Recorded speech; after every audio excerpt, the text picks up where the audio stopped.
शर्मा को न्याय दिलाने के लिए आयोजित इस धरने पे मंच पे विराजित समस्त जनप्रतिनिधिगण, मेरे सामने विराजमान पिता तुल्य बुजुर्गजन और नौजवान साथी, सबसे पहले तो इस संघर्ष समिति को दिल की गहराइयों से धन्यवाद देता हूं कि आप लोगों ने एक संघर्ष का बिगुल बजाया। अभी कल रात को ही जब मैं बीकानेर कोई कार्यक्रम आया हुआ था और यहाँ की संघर्ष समिति के भाइयों ने मुझे ये कहा कि हमारे यहाँ धरना प्रदर्शन का कार्यक्रम चल रहा है और आपको आना है। मैंने कहा हम तो, हमारे जो सुप्रीमो है हनुमान जी, उन्होंने एक ही चीज सिखाई है कि आप लोग जनप्रतिनिधि हो, किसी के बोर्ड से आपको यदि ताकत मिली हो तो 36 कौम का गरीब व्यक्ति यदि आपको पुकारता है तो पांव के अंदर जूता पहने बगैर आपको बाकी उसकी मदद के लिए जाना, ऐसे संस्कार हमें मिले हैं।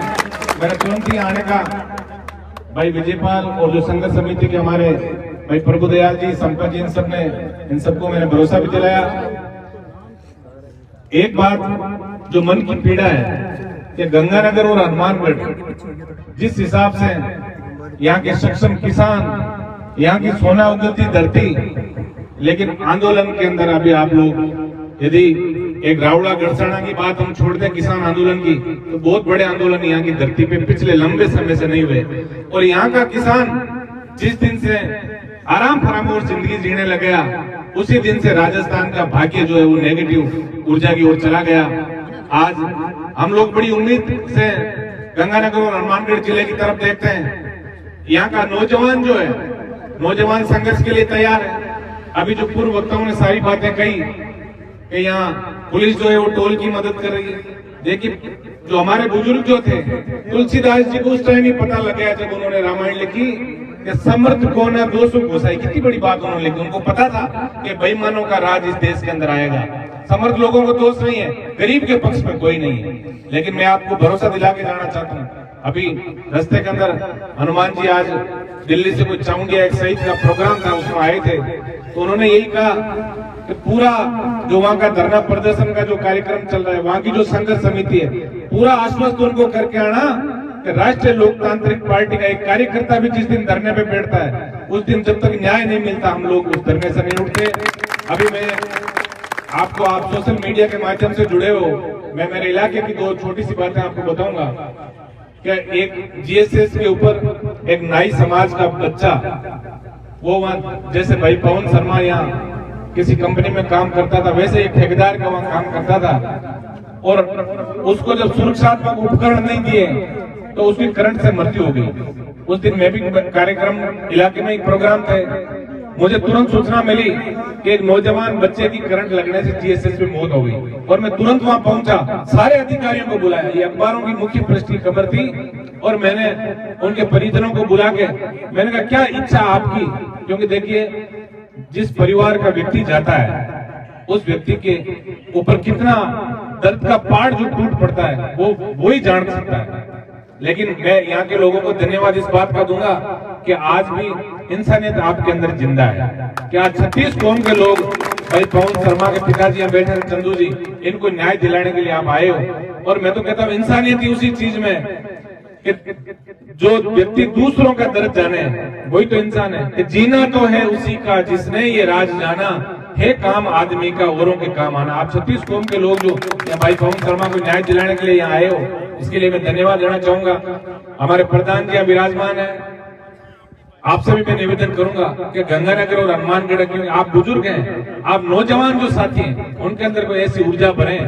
ये दोनों जिले जो हैं, आज मुझे बताते हुए बड़ी पीड़ा होती है कि यहाँ थाने और तहसील के अंदर बंदियां चलती है। ये बात आपको ध्यान रखनी है। आप लोगों को ये सब जो राजनीति के अंदर जो भ्रष्टाचार तेजी से पनपा है, और उसका खामियाजा गरीब व्यक्ति को भुगतना पड़ता है। मैं कह रहा हूँ हमारे यहाँ छोटा मोटा कोई कार्यक्रम ऐसा होता है तो मुआवजा भी बढ़ा दिलाता है। अभी उस जो अभी सेन समाज के व्यक्ति की मैं बात कर रहा था, उसको एक झटके में जो संघर्ष समिति थी, उन्होंने कहा साहब 20 लाख रुपए हमें इसके लिए चाहिए। मैंने 22.5 लाख रुपए हाथों-हाथ उसको दिलाए।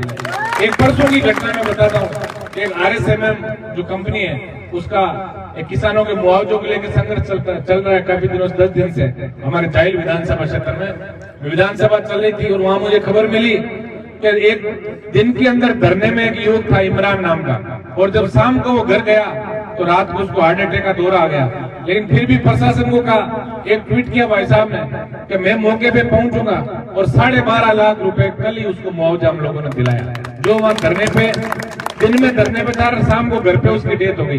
तो मैं तो इतना निवेदन आपसे करूंगा कि अब आपको जागने की जरूरत है कि उठ जाग मुसाफिर भोर भई, अब रेन कहां जो सोवत है, और जो सोवत है सो खोवत है, जो जागत है सो पावत है। राजनीति के अंदर आप लोग बड़े किसान बन गए गंगानगर हनुमानगढ़ के, ये बात सही है, लेकिन राजनीति के अंदर आपकी जो सुस्ती है वो पूरे प्रदेश के लिए कहीं न कहीं खतरनाक हो सकती है। इसलिए आपको जागना है। एक चीज का धन्यवाद मैं गंगानगर और हनुमानगढ़ जिले को दूंगा कि आप लोग जातिवाद से ऊपर उठ के और आपसी जो आपका एक कम्युनिकेशन है वो बहुत अच्छा है।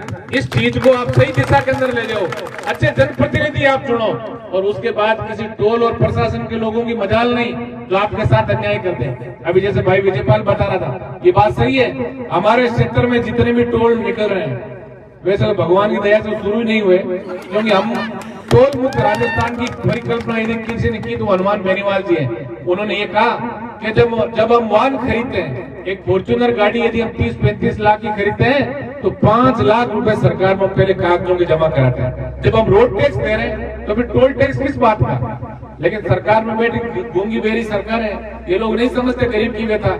ये हमेशा पूंजीपतियों के पक्ष में खड़े मिलते हैं। उसके बावजूद भी पहले किसान आंदोलन और उसके बाद लंबे हमारे लोकल आंदोलनों से टोल बंदी रहे। आज जब टोल जो छोटे मोटे चल रहे हैं, 20-22 किलोमीटर की परिधि में जितने भी गांव है वो आपको सिर्फ गांव का नाम ही बताना है, उसके बाद वो टोल नहीं ले सकते, ये नियम है। तो आपसे इतना मैं निवेदन करूंगा, जितने ऊर्जावान साथी आप लोग बैठे हैं, एक धरना प्रदर्शन या आंदोलन जो भी होता है उसके अंदर मूल मंत्र होता है अनुशासन।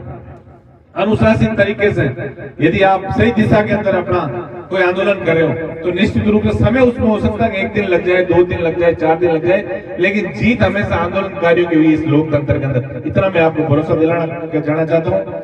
अभी संघर्ष समिति हमारी जो भी फैसला करेगी उस फैसले पर हम अड़ी गए हैं।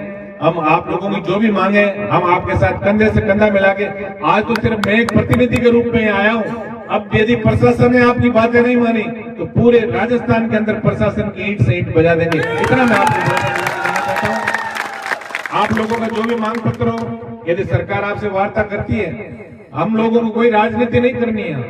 हम लोग इतना ही चाहते हैं कि जो एक ब्राह्मण का बच्चा पवन शर्मा, अभी जैसे प्रधान जी ने बहुत अच्छी बात कही थी कि इनके पिताजी की आंखें देख के भी और न्याय तुरंत ही मिलना चाहिए, ये एक संवेदनशीलता की बातें हैं। लेकिन प्रशासन में संवेदनशीलता कहां बची है? और हनुमानगढ़ गंगानगर जिले की यदि बात करें तो इन लोगों को प्रशासन में संवेदनशीलता कहीं नहीं है। हमारे वहां फिर भी है, क्योंकि हमारा जनप्रतिनिधि जो है, चाहे वो सरपंच हो, चाहे वो प्रधान हो, चाहे विधायक हो, चाहे एमपी हो, एक छोटी सी ललकार के ऊपर हमेशा गरीब की सेवा करना, गरीब को गणेश मानकर ईमानदारी से सेवा करने का प्रयास करते हैं। यहाँ जितने जनप्रतिनिधि पधारे हैं उनका भी मैं दिल की गहराई से धन्यवाद देता हूँ। और एक चीज जरूर कहता हूँ, जितने भी जनप्रतिनिधि, चाहे उस वार्ड पंच हो, सरपंच हो, प्रधान हो, एमएलए हो, हमारे दिल के अंदर गरीब के प्रति हमेशा यदि संवेदनशीलता रहेगी तो भगवान भी निश्चित रूप से आपको एक दिन आगे और सफलता की कदम आपके आगे बढ़ेंगे। क्योंकि हमारी जड़ जो है, हमारी जो पूंजी है वो गरीब जनता ही है, जो सच्चे मन से आशीर्वाद भी देती है, वोट भी देती है और हमेशा धन्यवाद भी देती है अपना साथ निभाने के लिए। बाकी पूंजीपतियों का साथ देने के लिए तो इस देश में घने लोग बैठे हैं, लेकिन राष्ट्रीय लोकतांत्रिक पार्टी परिवार के भी जितने भी पदाधिकारी बैठे हैं, एक ही निवेदन मैं आपसे करूंगा कि हनुमान जी ने जो अलग राजस्थान के अंदर जगाई है, आपको प्रत्येक गांव और प्रत्येक विधानसभा तक ध्यान रखें और ऐसे जो जीवंत मुद्दे हैं उनके ऊपर ध्यान रखें और पीड़ित परिवारों को न्याय दिलाना ही हमारा संकल्प होना चाहिए। ये मैं इतना निवेदन करूंगा। एक बार फिर से संघर्ष समिति को हृदय की गहराई से धन्यवाद कि आपने भाई पवन शर्मा को न्याय दिलाने के लिए लंबी लड़ाई यहाँ राज्य स्तर की धरती से आपने शुरू की और निश्चित रूप से सफलता भी आपको मिलेगी। अभी एक बार जो भी वार्ता की बातें एक बार हो जाए और नहीं होगी तो फिर टोल वोल सब बंद कर देंगे, आप निश्चिंत रहें। इतना मैं आपको भरोसा दिलाना चाहता हूं। अभी प्रधान जी बैठे हैं, क्योंकि प्रधान जी एक सरकार का हिस्सा भी है, इसलिए इनसे भी मैं, वैसे ये मेरे गार्जियन भी हैं और मैं धन्यवाद देना चाहता हूँ इनकी संवेदनशीलता का। आप लोग यहाँ आए, भाई राम कुमार जी को भी, और होनी भी चाहिए थे। जनप्रतिनिधि वही होता है सच्चा, कि आपको बुलाए तो भी आना है, आपको नहीं बुलाए तो भी वहां पहुंच रहे, क्योंकि हमारा जो नैतिक धर्म है वो एक गरीब जनता को न्याय कैसे मिले। तो आप सरकार के एक नुमाइंदे भी हो, आप सरकार में आपकी हिस्सेदारी भी है। इतना निवेदन जरूर मैं, क्योंकि 500 किलोमीटर मारवाड़ की तरह से मैं चल के आया हूँ, तो प्रशासन की साफ सफाई का काम जो है वो नेताओं का है। ऐसे भ्रष्ट व्यक्ति, ऐसे लोग जो शांतिपूर्वक आंदोलन करने वाले, और भाई पवन शर्मा के पिताजी तक को इन्होंने जिन पुलिस कर्मियों ने पीटने से नहीं छोड़ा, ऐसे व्यक्तियों के खिलाफ भी आपको कहीं कहीं ढंग से करंट निकाल के और एक मैसेज भी देना है बदमाशों को, पुलिस वालों को, कि तुम्हारे डंडे से देश नहीं चलेगा, देश हमसे और जितने लोग आप बैठे हो आपसे चलेगा। ये लोग हमारे नौकर हैं, हमारे टैक्स से इनको तनख्वाह मिलती है। ये चीज इनको आप आभास करा के, और 1 2 4 लोगों की यदि आप इस मामले में छुट्टी दिलाओगे तो आइंदा भी कोई न कोई पुलिस वाला ध्यान रखेगा क्या इस क्षेत्र में तो कम से कम लोग जागे, नेता जागे। ऐसा मैं आपसे उम्मीद करूंगा। एक बार पुनः इस धरने में 36 कौम के लोग जो आप विराजमान हो, मेरे पिता तुल्य बुजुर्गजन और विशेषकर नौजवान साथियों से, देखिए नौजवान साथियों से मैं विशेष अपील ये करूंगा, इस देश में जो गंदगी फैली है और विशेषकर इस प्रदेश में, आज कहाँ हमारा प्रदेश जो